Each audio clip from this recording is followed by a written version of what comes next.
Cerita bersambung di bawah pohon randu. Hai my dear Risti, subscribe dan like, terima kasih.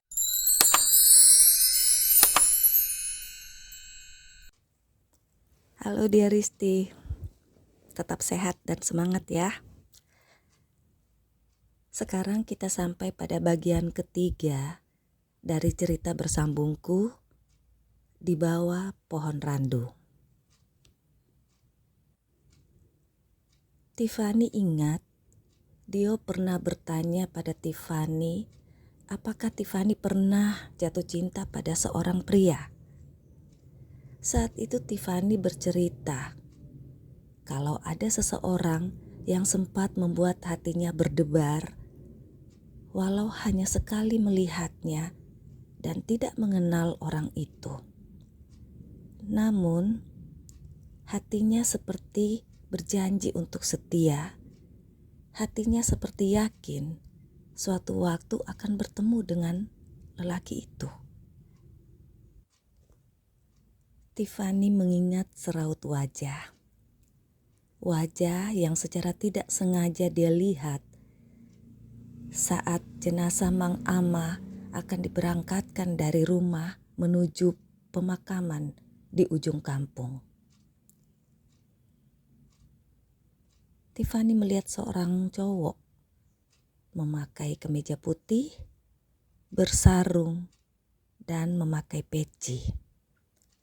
Walau selintas dan dari jauh, tapi itu meninggalkan kesan di ingatan Tiffany. Wajah dan penampilan yang ada pada cowok itu seperti yang ada di imajinasinya tentang lelaki idamannya. Saat itu, Tiffany ingin ikut ke pemakaman agar bisa lebih jelas melihat lelaki itu. Tapi ayahnya melarangnya. Itu sebabnya Tiffany marah dan langsung pulang diantar Pak Satrio dengan motor. Kemudian, saat Tiffany dibaringkan di tempat tidur di klinik setelah keserempet motor, Tiffany juga sempat melihat seorang lelaki di depan pintu ruang rawat yang sedang berbicara dengan suster. Tiffany ingat wajah itu.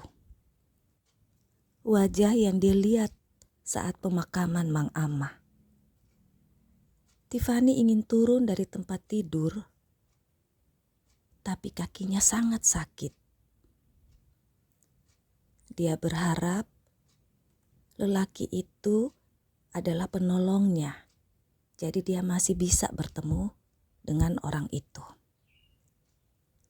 Tapi ternyata yang membawanya dan menolongnya ke klinik adalah seorang bapak, bukan lelaki itu. Aku merasa sakit. Betapa beruntungnya lelaki itu. Aku iri. Tapi mendengar suaramu, mendengar harapanmu saat bercerita tentang lelaki itu, membuatku ikut senang. Aku membayangkan senyummu saat bercerita tentang lelaki yang ada di hatimu itu. Aku ikut senang. Ya, aku senang walau hatiku sakit. Aku berharap kau akan bertemu dengannya. Tiffany menangis membaca tulisan di agenda yang dia temukan di pondok. Agenda itu adalah buku harian Dio. Tiffany menatap foto-foto Dio di album dengan penuh air mata. Itu kamu, Dio. Lelaki yang ada di hatiku itu adalah kamu. Aku tidak mengetahuinya. Kenapa kamu tidak cerita padaku tentang perasaanmu? Kenapa kamu tidak terus terang selama ini kalau kamu mengetahui tentangku? Kenapa juga aku tidak pernah bertanya tentang kampungmu? Kenapa kehidupan mempertemukan kita, lalu memisahkan kita dengan cara yang menyakitkan begini? Itu kamu, Dio. Lelaki yang ada di hatiku itu adalah kamu, Dio. Kamu.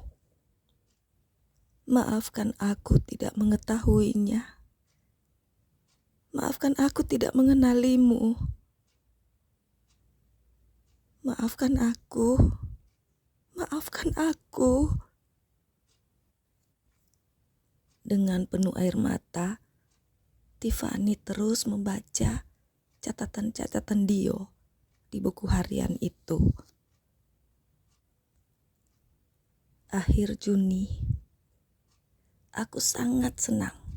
Akhirnya kuliahku bisa selesai dengan nilai yang sangat memuaskan. Hanya tinggal menunggu waktu wisuda saja. Alangkah bahagianya kalau aku bisa memberitahumu. Alangkah senangnya kalau aku bisa mengajakmu menemaniku bersama dengan orang tuaku saat wisuda nanti.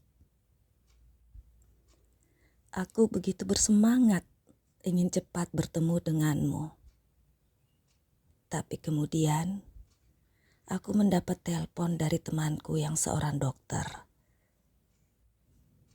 2 minggu sebelumnya, aku diminta temanku itu untuk melakukan check up seluruh badan. Karena aku cerita padanya kalau aku sering merasa pusing, lemas, dan kadang muntah. Dan sebulan terakhir itu terasa lebih sering. Aku pikir itu karena aku terlalu lelah dengan pekerjaanku, juga dengan tugas akhir kuliahku.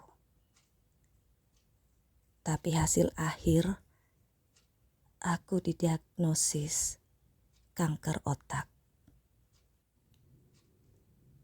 Rinduku, apakah kamu ingat saat kamu telepon-telepon selama berhari-hari, tapi aku tak mengangkatnya?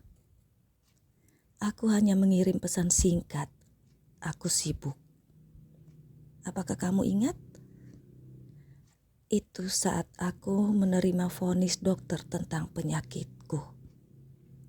Aku marah, aku menangis. Bukan karena rasa sakit di kepalaku, tapi karena aku tahu, aku sadar, aku tak punya harapan, tak punya waktu lagi, tak punya alasan apapun lagi untuk bertemu denganmu. Aku harus meninggalkanmu. Aku hancur. Tiffany makin terseduh-seduh membaca tulisan-tulisan Dio. Aku tidak memberitahu keluargaku tentang penyakitku. Tapi aku menceritakan tentang pondokmu pada Rama adikku. Aku memintanya untuk merawatnya sampai pemiliknya datang. Aku berharap tempat terindahmu itu tetap indah dan bersih setiap kau pulang ke sana. Tiff, randuku dan rinduku, aku minta izin untuk tubuhku beristirahat dekat pondokmu itu, supaya aku tetap dekat denganmu, supaya aku tetap bisa menjagamu. Saat kau membaca ini, itu tandanya aku telah pergi. Maafkan aku, Tiff. Maafkan sahabatmu ini. Jangan menangis ya. Tetap tersenyum dan berbahagialah. Bila di kehidupan nanti kita bertemu, izinkan aku untuk memelukmu dan mencintaimu. Aku akan menjagamu selamanya. Aku janji. Dio Pradita. Tiffany menangis, memeluk buku harian Dio, berlari keluar pondok, berlari ke arah pusara Dio, menangis di sana. Tiffany menyesali diri karena berpikiran yang bukan-bukan saat dia tidak bisa lagi menghubungi Dio sejak ngobrol lama di malam itu. Hampir setahun, Tiffany selalu mencari Dio, mencoba menghubunginya. HP-nya aktif, tapi tidak ada respon. Dan itu membuat Tiffany marah dan kecewa. Apa Dio sudah memiliki kekasih? Apakah kekasihnya itu tidak suka kedekatan Tiffany dan Dio? Tiffany merasa kehilangan seseorang yang sudah mulai mengisi hatinya, yang sudah mulai membuatnya rindu. Hei, kenapa nangis? Sudah selesai tulisanmu ya? Tiffany menoleh, tersenyum, dan menghapus air matanya. Kamu itu selalu sangat menghayati ceritamu.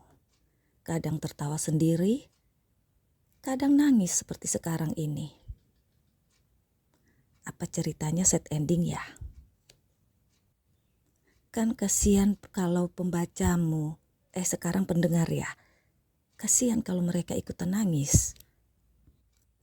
Kata si pemilik suara lembut sambil membelai rambutnya.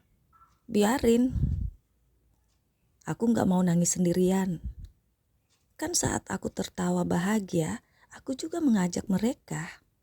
Jadi kalau aku nangis, mereka juga harus ikutan nangis, tahu? Tiffany membereskan kertas-kertas tulisannya dan juga alat perekamnya. Karena mulai sekarang, semua tulisan cerpen, cerber, ataupun novel-novelnya akan dia rekam lalu diupload di YouTube berupa audio. Supaya pembaca setianya tidak perlu mengeluarkan uang untuk membeli koin. Supaya para istri, para ibu rumah tangga yang sibuk bekerja bisa mendengar cerita dari tulisannya sambil tetap kerja dan tidak repot-repot membaca. Supaya tidak ada alasan lagi para suami protes istrinya sibuk membaca novel dan pekerjaannya terbengkalai. Anak-anak tidak terurus ataupun rumah tidak rapi. Berharap pembaca-pembaca setia novelnya bisa pindah ke YouTube dan jadi pendengar sejati.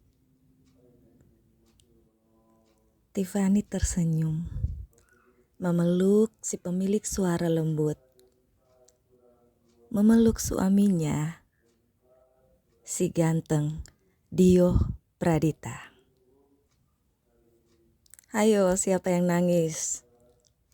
Kalau Tiffany diomelin Dio, kalau aku apa diomelin sama kalian ya? Karena membuat kalian nangis. Maaf ya. Yo, selesai sudah cerita bersambungku di bawah pohon randu. Sampai bertemu lagi di next story ya, my dear Risti. Muah, muah, muah, muah, muah. Bye bye. Tuhan kirimkanlah aku pendengar yang baik hati dan mencintai aku apa adanya, dan ku cintai kamu apa adanya.